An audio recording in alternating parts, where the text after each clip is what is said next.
Good afternoon, everyone. I'm Mark Green, president of the Wilson Center, and welcome to the latest episode in our series, Hindsight Upfront Ukraine.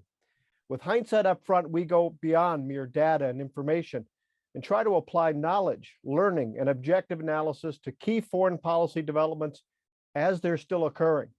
So far, we've analyzed the situation in Ukraine and Eastern Europe with top thinkers like Michel Flournoy and Bob Zoellick, diplomats like Germany's Minister of State Lindner, and others who understand what's happening in the region in public view and behind the scenes. You can see these past interviews as well as a treasure trove of analysis from our world-class scholars by going to wilsoncenter.org, Hindsight Upfront Ukraine.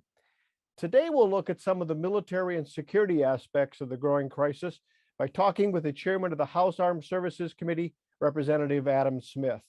Adam brings a wealth of experience to his chairmanship. He previously served on the Foreign Affairs Committee and the Intelligence Committee, and he has a long track record of working on issues in the Middle East, North Africa, Central Asia, as well as a topic near and dear to my heart, development assistance. Our timing couldn't be better because he's just back from the Munich Security Conference. Our timing could be better because President Biden is about to speak on the latest developments. As we all know, they're fast moving. With all of that in mind, Chairman Smith, welcome. It's good to have you. It's great to see you, Mark. I appreciate the chance. So the Munich Security Conference wrapped up just a few days ago. Does it seem like a lifetime ago? Yeah, no, events are moving quickly, but it was obviously a well-timed event to bring NATO together, to bring Europe together. President Zelensky was there making remarks. And I think, the alliance is about as unified as it's been. Now, there are big challenges ahead, but it was a very important time to get us all together and talk and lay out plans for the future.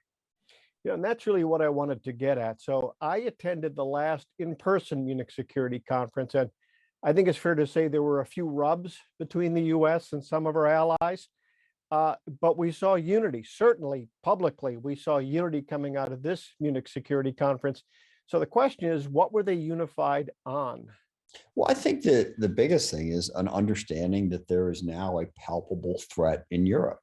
And it's interesting. I was just speaking earlier this morning with your predecessor at the Wilson Center, Jane Harman, about this, how, in the post-Cold War world, we've all been trying to adjust because it certainly seemed like a better world where you didn't have the Soviet Union and the US going at each other. But it was also an ill-defined world. During certainly the last 20 or so years of the Cold War, we knew what we were looking at. Here, it was hard to say, what is Russia going to be? What is Eastern Europe going to be? Right. How is China going to fit into all of that? Well, what has come about, and this is deeply regrettable, but Putin has presented a grave threat to Europe, to global security and stability. It's focused the mind and brought a clarity of purpose, and that is to make sure that Russia doesn't upend the international order that we've all been working so hard to keep in place. I think that threat brought the group together. Well, and you're really putting your finger on what I'd like to talk about, really what struck me. So, we saw the use of terminology in all of the messaging coming out of Munich, but in some cases that terminology seems a little bit dated or a little bit ill-defined given the changing events. So, for one thing, we have the term invasion and incursion, which everybody used over and over again. And yet with the cyber attacks, the weaponization of energy policy, the attacks by Russian irregulars, as we know, 14,000 Ukrainians killed in the last 8 years. And of course, the occupation itself, aren't each of those invasions and incursions? Well, they're of a different kind, and you've got to figure out how to respond to them. But I guess, the biggest thing, in terms of unity, we now have an invasion that we don't have any debate about. Right. Okay. And look, a huge part of the challenge is as modern warfare has moved forward, what is a cyber attack? How do you respond to that? You can pithily say it's an act of war, but what does that mean? Okay, how do you respond? How do you perform? And truthfully, that was evolving. We didn't know. You certainly don't want to blow the conflict up bigger. but you do want to be able to defend yourself. So there was a lack of clarity on exactly how one would respond to the type of cyber attacks that you outlined. Here, this is something we all understand. Military troops rolling across the border, invading a sovereign nation. I think to some degree, your question is kind of a moot point right now, because we have a clear on invasion that we know we have to respond to. Yeah, I mean, certainly I agree as you and I are talking today, but I guess I still think it's relevant because, God willing, it stops where we are and reverses. But I think we're all fearful that this could continue, that Mr. Putin has grand ambitions that go well beyond where he is today. And what's to stop him in that next step, engaging in this unconventional warfare that, quite frankly, a lot of our policies going back decades really don't seem to be set up to respond to very well. So doesn't that challenge continue in some ways? Well, just to be clear on a couple of points here, I think what I'm saying is the military invasion eliminates one aspect of that question. Okay. Your question is, well, might he go further? Yes. Okay. There's no might, there's no questioning. There's no time to go, well, maybe Russia isn't so bad. Okay. We have 100% clarity on that now. There's no sort of, dinking around the edges with the disinformation campaign, trying to disrupt an election, so in that sense, I don't think the question that you asked there is even a question anymore. Putin is a threat to every country in Europe and a threat to the world, and we must figure out some way to respond to it. Now, the second piece of that that's obviously still relevant is to figure out, how do you deal with a hybrid attack if there is a cyber attack that comes from Russia or from China, or how do you counter a disinformation campaign? And I would say part of the challenge there is, like I said, you don't want to escalate it. If you were to say that a cyber attack is an act of war, let me just ask, we had the attack, a number of denial of service attacks on our meatpacking plants, energy systems. Who here would say after an attack like that, we should start lobbing missiles at the country that did it? Yeah. I think a lot of people would get a little bit less strident and certain, if we started to really lay it out and say, do you want to go to a full-scale war because of a cyber attack? And I think what we've concluded over the last decade or so is no, we don't. And I don't disagree with that decision.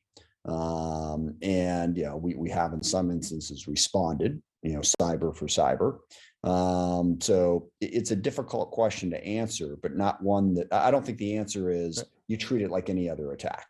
Okay. I think we do have to continually be nuanced about how we meet those challenges without, blowing something up into a larger conflict that could have been avoided. Yeah, I agree. And that's certainly been clear in these recent days as we've seen different moves. And I think the administration has tried very hard to calibrate, to try to figure out how to deal with the information that we've all been seeing. It gets to another point, another term that we all use, a deterrence, and the timing of deterrence, and in some ways responsive deterrence, right? So what we've seen in recent months, the administration trying to find out how it so calibrates the tools that it has, so that as it sees some of these moves, as you're pointing to, something less than a traditional all-out invasion, how do we deter an escalation? And isn't that responsive deterrence instead of preventive deterrence? Isn't that something that we're all struggling with right now? Oh, absolutely. And it's something that you struggle with in any conflict in life. There's a fine line between deterrence and provocation. And I think anyone who sort of says, weakness invites aggression is one of the favorite phrases out there. The only thing I'll tell people is aggression also invites aggression. It is a balanced calibration to figure out how to present a reasonable deterrence that can't be considered to be a provocation. And of course, that's what Putin was looking for. He was looking for some provocation that would justify what he was going to do anyway. And I actually think the US and our allies did a very good job of not giving him that provocation. It is now clear beyond any shadow of a doubt that the responsibility for this war is his. He decided to invade because it was what he always wanted to do. On the other hand, if there are deterrents, if there are things you can do that can stop an invasion, then you have to do them. And just to give you one concrete example right now, we have to shore up our NATO allies in the region. I don't think we're in a position anymore to just sort of negotiate with Russia. They've made it clear that they will use military might. So we have to have the, sort of the same level of deterrence to protect our new NATO allies in the East that we had in the rest of Europe during the Cold War. Putin has presented that grave of a threat. Yeah. Something else related to it, I think you're pointing out that part of what unifies the allies, pulls us all together, or has up to this point, and now, as you pointed out, it's an easier calculus, right? I think everybody's very clear. But what struck me, and I did an interview with the Minister of State from Germany, the reference to the term strategic ambiguity. And we all saw they're struggling with the notion of Nord Stream 2 and sending the signal that they were going to pull it, but not getting right to the point. So how do we deal with strategic ambiguity in this time of unconventional warfare? How do we deal with it in ways that still push back, yet don't lock us into the provocation that you're referencing? Yeah, well, the short answer is very, very carefully. There is no, there's no like template that you just throw a switch and you're okay, here's exactly what you need to do. Depends on the circumstances, it depends on who you're dealing with, and it depends on who you have on your side. And I would say that that is where we start. And what I think we've done a pretty decent job of recently is we need allies, we need friends. The more allies you have, the better positioned you are to deal with threats like this. Certainly working to unify Europe, but also work across the world. The AUKUS agreement that brought us closer to UK, Australia, and the US together. The Quad that we're working on with India, Japan, Australia, and the US, looking for ways for to cooperate economically, to cooperate militarily. The more friends and allies you have across the globe, the better able you are to counter incursions like Russia and China and Iran, to a certain extent, would like to impose upon the rest of the world. So that's one good place to start. At Munich, the notion of strategic ambiguity and perhaps the lack of specificity on the range of sanctions that, well, not just the US, but our allies had in reserve, was part of that's what was needed to hold those allies together, to keep that statement and that messaging unified? Certainly. I mean, look, when you're trying to negotiate something and you're trying to get someone to a place where they're not initially inclined to go, it really just sort of depends on the circumstances, exactly how you want to approach it. And part of that is, to keep them comfortable by not being overly blunt up front, and to move them down the road that we all know we need to go down, but some are more reluctant to others. Absolutely, that's part of it. And then you also have to have those points at which you reach that decision point. And then I think you have to be really good about, number one, being clear as to why the decision point is as stark as it is. And number two, why you think a certain decision needs to be made. And in that case, working with allies, I think less ambiguity becomes what you need. But again, that's why diplomacy is not easy.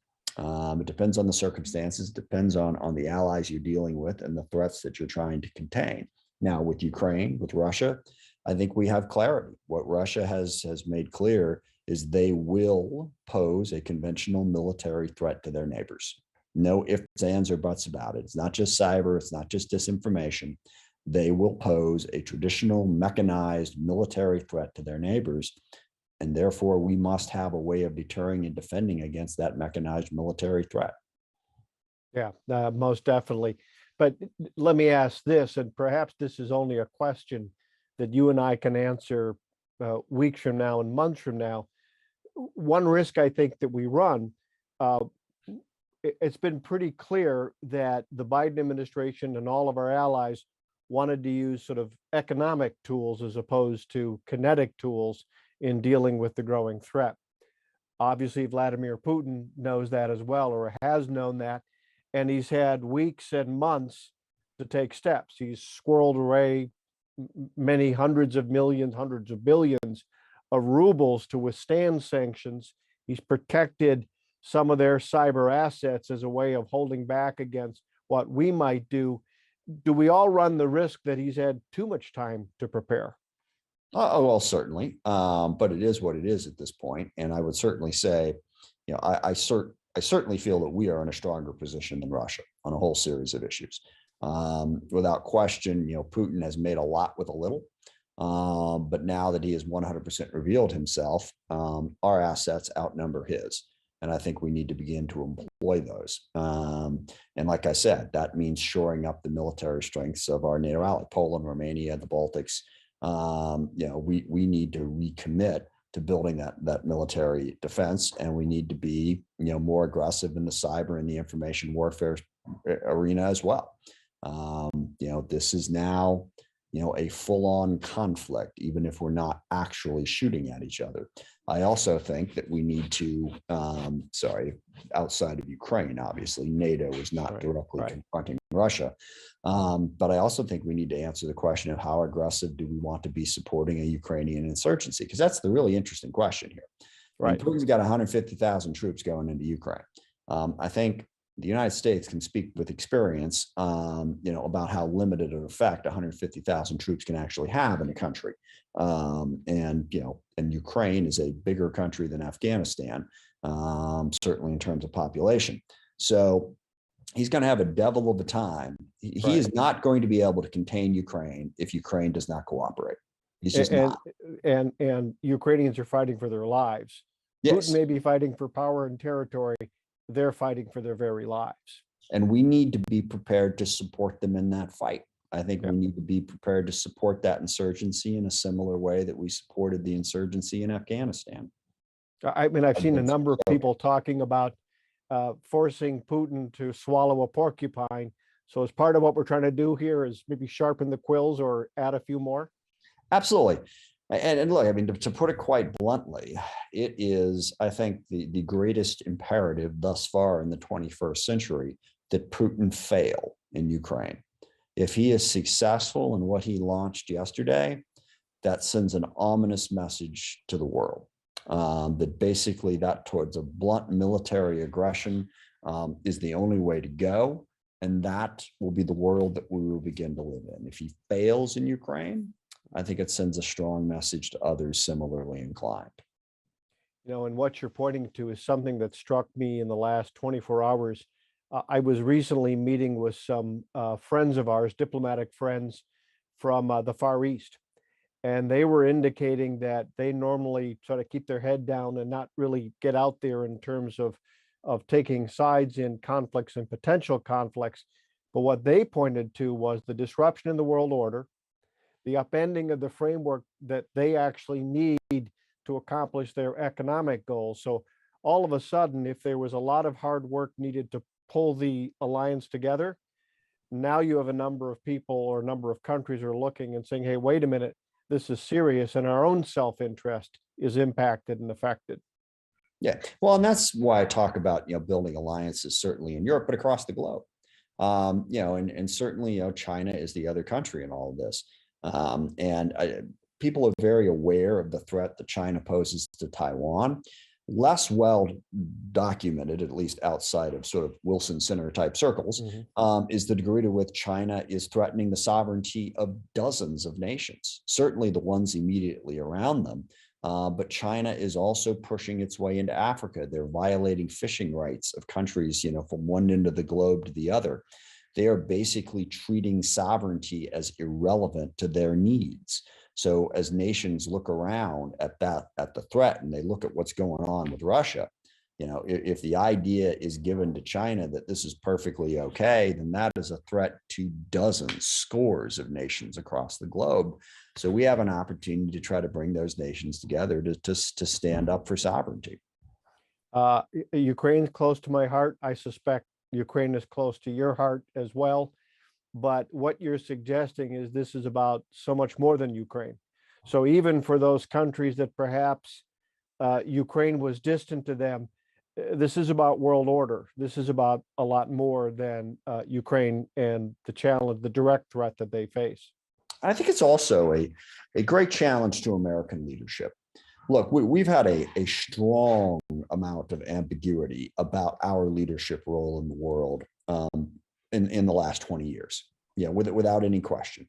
I mean, you sort of came out of, the Cold War, the end of history, we're going to rule the world and everything's great.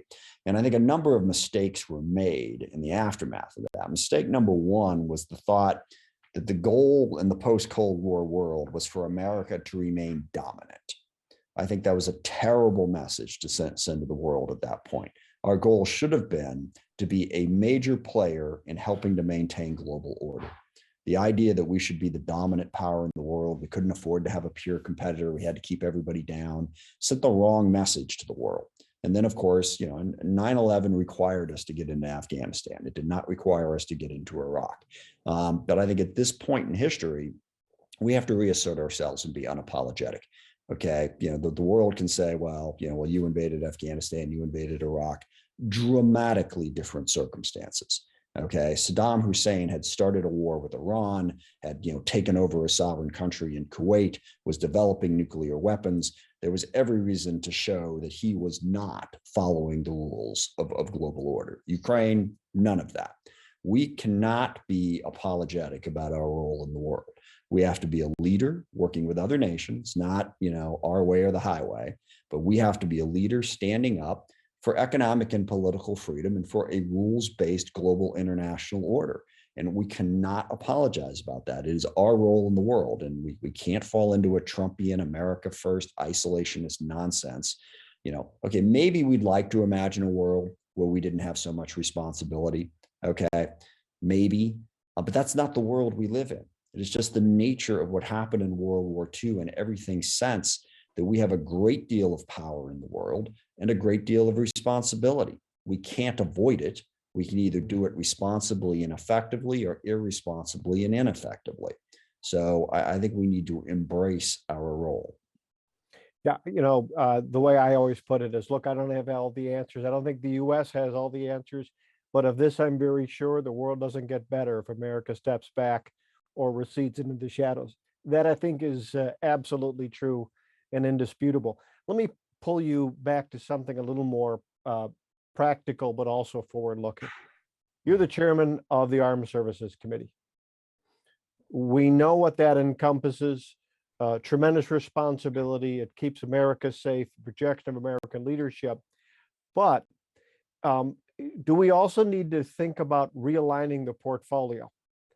I was struck by, after 9/11, the steps that we took as a Congress, you and I and others, with the Patriot Act, the Homeland Security Committee, and we really rethought a number of things.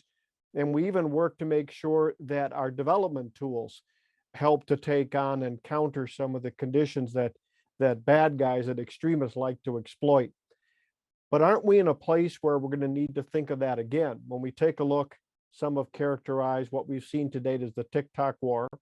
Again, we've seen the cyber attacks and the weaponization of economic policy and so on and so forth. In order for you and your committee to do its job and represent and oversee those interests, aren't we going to need to look at the range of tools and topics that are part of your portfolio? 100% yes. I mean, and this started certainly before the invasion in Ukraine, but on a whole series of levels. And it's complicated. It's not simple. Okay. But we have to meet that complicated set of responsibilities that we have. We've had this, great debate about, China, Russia, right. We should pivot to Asia. We're paying too much attention to here. Look, it's not complicated. Our national security environment, and I've joked that I'm trying to come up with a mnemonic for this: Russia, China, Iran, North Korea, transnational terrorist threats. Okay. And you can get into a debate about how you'd like to order those five, but to a certain degree, that debate misses the point. They're all five on the table. All right. And maybe they get to choose in terms of exactly what they do.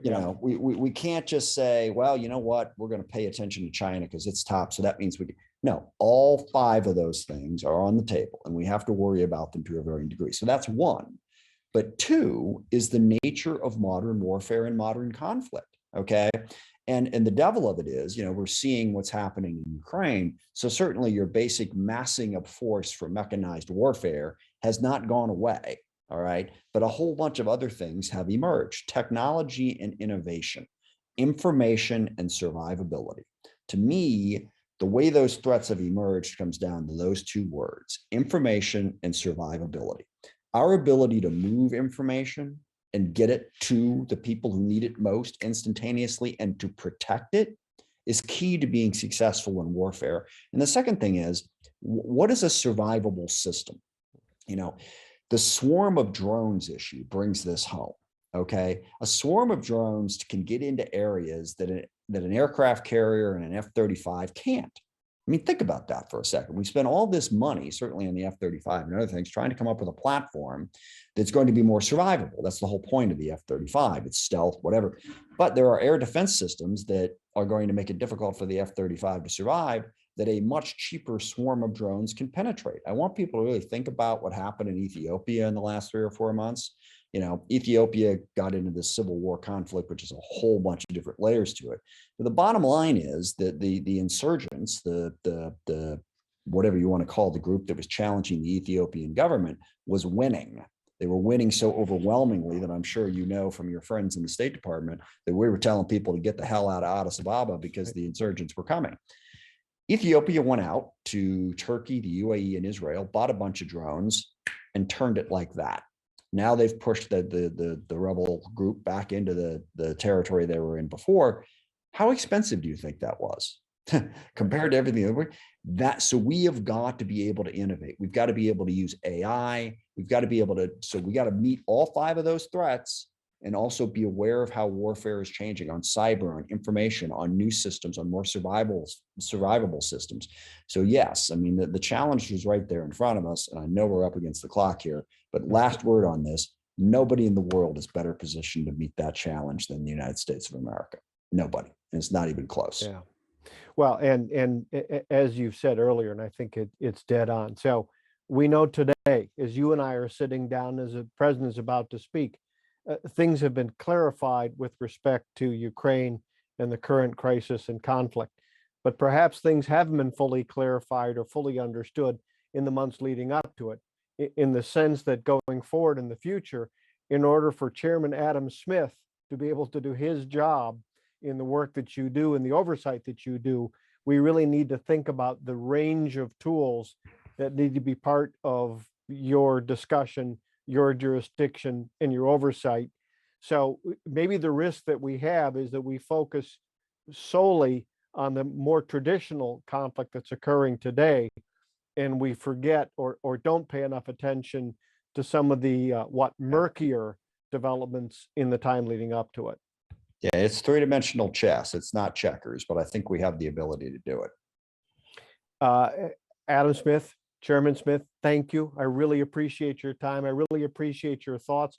We'd love to have you back as we think all of this through. As you know, our goal is to try to do independent, honest analysis, learning, scholarship, and bring it forward in ways that help people understand current crises and conflicts. And you've been great. You've really helped us out. I invite all of our audience to go to the wilsoncenter.org/hindsight Ukraine. And again, thank you, Adam Smith. Thank you very much, Mark. I appreciate the chance. Look forward to staying in touch. Sounds good.